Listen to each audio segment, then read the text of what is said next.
സീസറിനുള്ളത് സീസറിന്, കാഫറിനുള്ളത് കാഫറിന്. കുപ്പായമിട്ടാൽ എല്ലാ മുഖവും ഒരുപോലെ കാണണം, അതാണ് ശരി. ആ കുട്ടിയോട് എന്ത് തരക്കാരെന്ന് അറിയാത്തതുകൊണ്ട് ഞാൻ ഏത് തരക്കാരനാണോ ആ തരക്കാരായി വളരാനാണ് ഞാൻ അവരെ പഠിപ്പിച്ചത്. പിന്നെ SP എന്താ അറിയേണ്ടത് എല്ലാം വിശദമായി പറഞ്ഞുതരാം.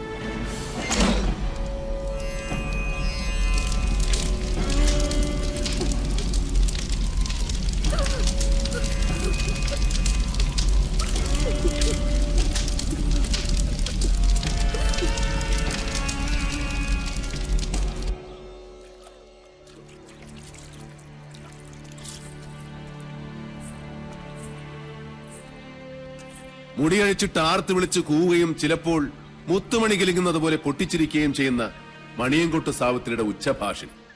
എന്താ അത്? ബാവൂരി മഹാറാണയുടെ ശില്പശാസ്ത്രത്തിൽ ഇതിന് പഞ്ചയന്ത്രം എന്ന് പറയും. പഞ്ചഭൂതങ്ങളെ പ്രീതിക്ക് വേണ്ടി ഭവനങ്ങളിൽ സ്ഥാപിക്കേണ്ട യന്ത്രം. ആരുമറിയാതെ യന്ത്രത്തിന്റെ വായിൽ ഉളിയന്നൂർ തച്ചൻ ഒരു ജാലവിദ്യ ഒളിപ്പിച്ചു വെച്ചു. ഒരു പുല്ലാങ്കുഴൽ. രാപ്പകൽ പാലക്കാടൻ കാറ്റ് ഇരമ്പ് വീശും ചെമ്പ്രഭൂമിയിൽ. അപ്പോൾ കുഴൽ കൂകി വിളിച്ചുകൊണ്ടേയിരിക്കും. അതാണ് യക്ഷിഗർജനമായി ഇക്കണ്ട കാലം അത്രയും നെല്ലൂർ മനയിൽ മുഴങ്ങിക്കേട്ടത്.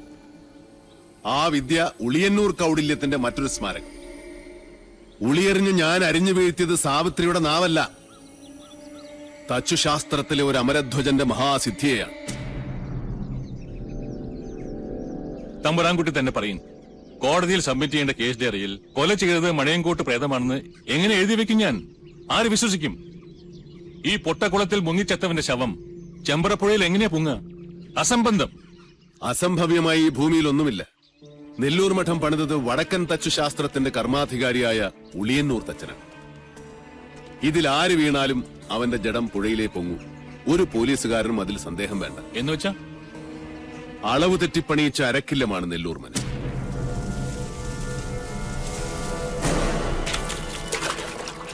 ഇത് കുളമല്ല, കിണറാണ്. ഇതിനുള്ളിൽ അകവളവും ഉൾക്കുഴിവുമുള്ള ഒരു ജലനാളി തീർത്തു വെച്ചിട്ടുണ്ട്. കൈമിടിക്കുള്ള ആ മഹാതച്ചൻ. ആ സൂത്രപ്പണി അറിയാതെ ഇവിടെ കാൽ വയ്ക്കുന്നവൻ ആരായാലും ശരി, പതിക്കുന്നത് പടികുഴിയിലേക്കാവും. അന്ന് ഗിരീശൻ ചവിട്ടി വീഴ്ത്തിയപ്പോ ഞാൻ നേരിൽ കണ്ടതാണ് കുളത്തിന്റെ അടിത്തട്ടിലെ വിസ്മയലോകം. കണ്ടാൽ കുളം, ഉള്ളിൽ 140 കോൽ ആഴമുള്ള കിണർ, കുളത്തിന്റെ അടിത്തട്ടിൽ നിന്ന് തുടങ്ങുന്ന ഒരു ജലപാതം, ഏകദേശം 200 മീറ്റർ നീളമുള്ള ഒരു ടണൽ. നെല്ലൂർക്കാരനവരും എന്റെ അച്ഛനും കുഞ്ഞുണ്ണിയും ഈ ടണലിൽ കിടന്നാണ് ശ്വാസം മുട്ടി മരിച്ചത്. കിണറിനുള്ളിലെ വായുമർദ്ദം കാരണം വീഴുന്നവൻ നിലകിട്ടാത്ത ആഴത്തിലേക്ക് ആണ്ടുപോകും. കൊണ്ടുപോകുന്നത് നീർമൃതയും സാവിത്രിയുമൊന്നുമല്ല, സാക്ഷാൽ ഭൂഗുരുത്വം. അരനാഴിക നീളമുള്ള നാളിയുടെ അങ്ങേയറ്റം കെട്ടിയിരിക്കുന്നത് ചെമ്പ്രപ്പുഴയുടെ നെഞ്ചിലും. കുളത്തിൽ വീണവന്റെ ശവം ഏറ്റത്തിൽ ഒഴുകി പിന്നെ പൊങ്ങുന്നത് പുഴയിലായിരിക്കും. എന്താ, പരീക്ഷിച്ചു നോക്കിയാലേ വിശ്വാസം വരുന്നുണ്ടോ മീരാൻ? പണിതവനേക്കാൾ മിടുക്കനല്ലേ അടിച്ചു പണിതന്റെ ചങ്ങാതി. പ്രൊഫസർ പട്ടാഴി മാധവൻ നമ്പൂതിരി പറഞ്ഞതൊക്കെ എനിക്ക് വിശ്വാസം.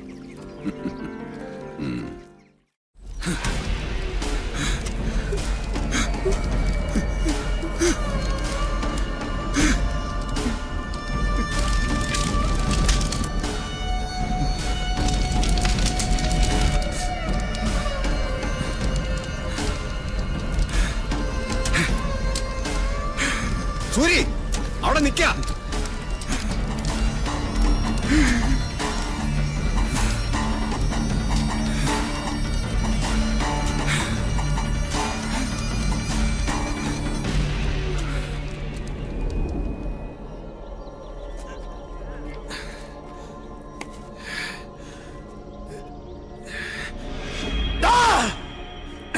കാലപൊരിക്കുമ്പോ ധൈര്യം ഉണ്ടാച്ചാ ഇറങ്ങി വാറാ തിരുമേനെ.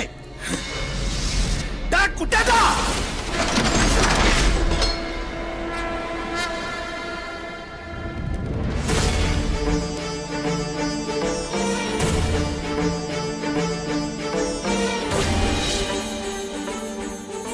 ഇനി നിന്റെ തിലോദകം കഴിഞ്ഞിട്ടാ ഞാൻ കുളിക്കോ?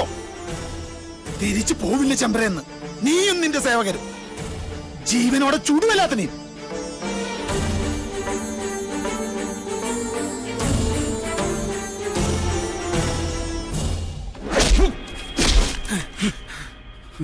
കുഞ്ഞുണ്ണിയേട്ടൻ എന്ന ശിക്ഷയുടെ കാലാവധി കഴിഞ്ഞിട്ടില്ല നിനക്ക്. ആ അടിക്ക് നിന്റെ ആസനം മാത്രമേ പോയിട്ടുള്ളൂ. ഗുരുവിന്റെ അടിക്ക് നിന്റെ തല തെറിക്കും. ചാവലോടാ നിനക്ക്. അനന്ത, വിട്. ഈ തിരുവങ്കനെ ഞാൻ പറഞ്ഞു വിട്ടോളാം. ഈ മുറ്റത്ത് നിന്റെ ഒച്ച ഇനി പൊങ്ങരുത്. ഇറങ്ങി പൊക്കോണ ഈ നിമിഷം. പട്ടാഴ തിരുമേനിയുടെ മുമ്പില് പിച്ച വെച്ച് നടക്കുന്ന മകനെ അയച്ച മൂപ്പിലാനുണ്ടല്ലോ നിന്റെ അച്ഛൻ, അയാളെയാണ് എനിക്ക് കാണേണ്ടത്. ഉപദേശിച്ച് പദം വരത്തേണ്ട പ്രായം കഴിഞ്ഞുപോയി മൂർഖന്. താൻ എന്റെ അച്ഛനിട്ട് എന്നെ കുത്തിയല്ലേ? ഇക്കണ്ട കാലം എന്റെ അച്ഛൻ തലി കയറ്റി വെച്ച് കൊണ്ട് നടന്നിരുന്നത്. മനസ്സിലായില്ലേ? പട്ടാളിത്തമ്പുരാന്റെ ഗുലാനെ തന്നെയാ. സൽക്കാരത്തിന് വിളിച്ചപ്പോഴൊക്കെ ഞാൻ ഓടി വന്നത് മേലടുക്കളയിലെ രുചി നുണയാനല്ല, മണിയൻകോട്ട ആയുധപ്പുരയുടെ ശേഷി അളക്കാനാ. അതും പട്ടാഴി എന്ന് പറഞ്ഞിട്ടാ. അതാ കഥയുടെ ഗുളിക ചുരുക്കം. അതല്ല, തന്തയും മക്കളും പൊരുതാൻ നിന്നാൽ അന്യം നിന്നുപോവും മണിയൻകോട്ട് ഗോത്രം. കളി മാധവനോടാ.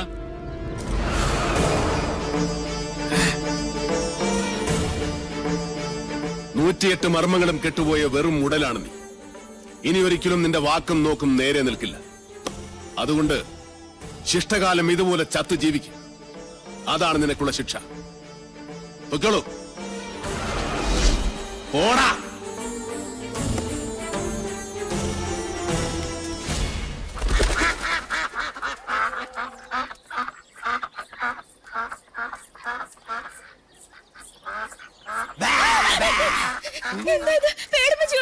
പേടിക്കാൻ തന്നെയാണ് പേടിപ്പിച്ചത്. ഇയാള് ബലിച്ചോറോ പടച്ചോറോ എന്ത് വേണോ ആയിക്കോ, പക്ഷെ എന്റെ ചോറിൽ പാറ്റയിടരുത്. എന്താ പറയണെന്ന് എനിക്ക് മനസ്സിലാവണില്ല. പുലിവേട്ടക്കാരൻ ആടിനെ വളർത്തുന്നത് പാല് കുടിക്കാനാ? അല്ലല്ല, പുലിയെ പിടിക്കാനാ. ഇയാളെ കാട്ടി യക്ഷി ക്ഷണിച്ചാൽ യക്ഷി വരും. ഇയാളെ തിന്നാലെന്ന് യക്ഷിയുടെ വിശപ്പ് മാറില്ല. അടുത്തൂരുള്ള ഞാനായിരിക്കും. എന്താ ഇവിടെ? ഓരോരോ മന്ത്രങ്ങൾ പറഞ്ഞു പഠിപ്പിക്കായിരുന്നു ഞാൻ. ഒന്നുകിൽ പറഞ്ഞത് മനസ്സിലാക്കുക, അല്ലെങ്കിൽ മനസ്സിലാക്കിയത് പറയുക. ഓ, കുട്ടിയെ വെറുതെ പേടിപ്പിക്കാതെ. കുട്ടിയെ പേടിപ്പിച്ചല്ലേ ഉള്ളൂ, അല്ലാതെ പീഡിപ്പിച്ചൊന്നുമില്ലല്ലോ. എന്താ, ഭയമുണ്ടോ? എനിക്കൊരു ഭയമില്ല. ഭയം വേണം.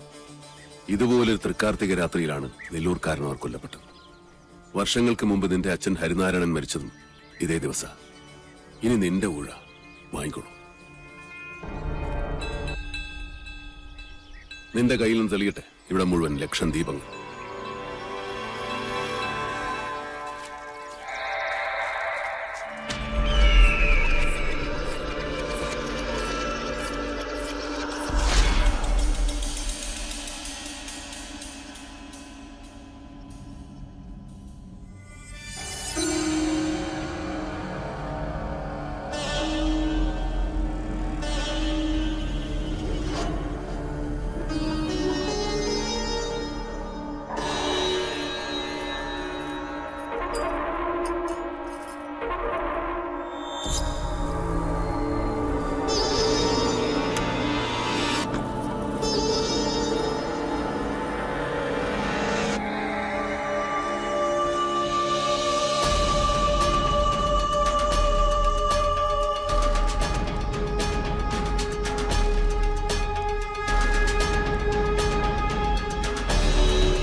തുളസി,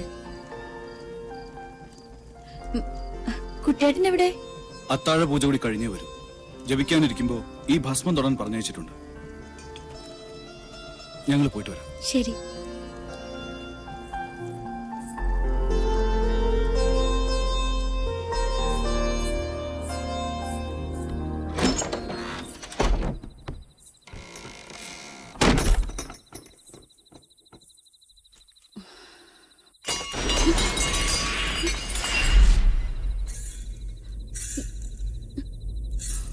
ആരാ?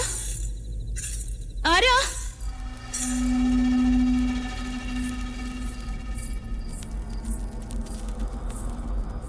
ആരാ? ആരാ വിളക്ക് കെടുത്തിയത്?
എനിക്ക് വേണ്ടത് ബുദ്ധിയുറക്കാൻ ഇപ്പോഴും സാരസ്വതം സേവിച്ചുകൊണ്ടിരിക്കുന്ന പരികർമ്മി കുട്ടികളെയല്ല. അതറിയില്ലേ നിനക്ക്? എവിടെയവൻ? നിന്റെയൊക്കെ വാദ്യാർ എനിക്കൊന്ന് കാണണവനെ ഇങ്ങോട്ട് വിളിക്കുക. ഗിരീശനല്ല, താത്രി. ഞാൻ ആവാഹിച്ചു വരുത്തിയ മണിയങ്കോട്ടെ താത്രി, സാവിത്രി എന്ന രക്തരാക്ഷസൻ. ഗിരീശ! അയ്യോ, മാധവേട്ടനോ? ഇവിടെ നിൽപ്പുണ്ടായിരുന്നോ? ഞാൻ കണ്ടില്ല. ഞാൻ ഇവരോട് പറയായിരുന്നു മാധവേട്ടൻ എന്റെ ശത്രു അല്ലാന്ന്. അല്ല, അതാണ് സത്യം. മിത്ര എന്റെ പെങ്ങളല്ലേ, അവളുടെ ദൈവമല്ലേ മാധവേട്ടൻ. പട്ടാഴി മാധവൻ എന്റെ അളിയനാന്ന് പറയുന്നതിൽ എനിക്കെന്നും അന്തസ്സാ. ആ.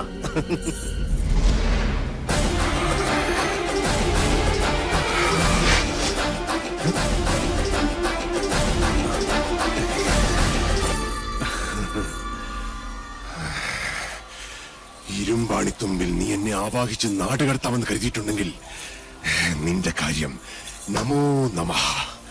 പിന്നെയൊന്നും പുലയോട് പുലയായിരിക്കും നിന്റെ അമ്മയ്ക്ക്. പട്ടാഴിയുടെ ആണിക്കലൂരി ഞാൻ.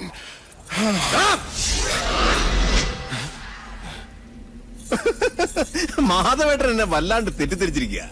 ഞാൻ ഇവിടെ വന്ന് നിങ്ങളെ കണ്ടൊരു സങ്കടം പറയാൻ വന്നതാ. ആ, പട്ടാഴിയിലെ പൊന്നുംകുടത്തിന് ഇനി എന്തിനാ ചെമ്പ്രയിൽ ഒരു പൊട്ട്? ഈ വീട് എനിക്ക് വിട്ടുതാ മാധവേട്ട. പട്ടാഴിയിലെ കർണനോടല്ലേ ഞാൻ എന്റെ ആഗ്രഹം പറയുന്നത്. സാധിച്ചു തരണം. കൊതിച്ചുപോയി.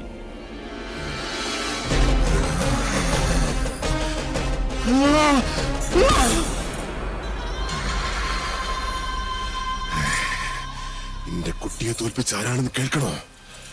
പട്ടാഴി കുഞ്ഞുണ്ണി. എവിടെയും അവനെന്റെ ഗിരിയെ വെട്ടി. അവനെ ഞാൻ ഇവിടെ കൊണ്ടുവന്ന് കുളത്തിൽ ചവിട്ടി താഴ്ത്തി കൊന്നു.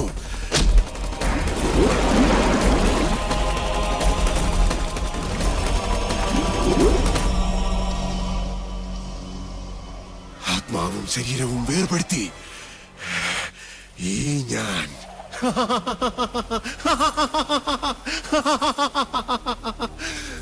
മണിയങ്കോട്ടു സാവിത്രി. അതിന് പകരം ചോദിക്കാമെന്ന് നിനക്ക് ഞാൻ വെളിപ്പെട്ടു.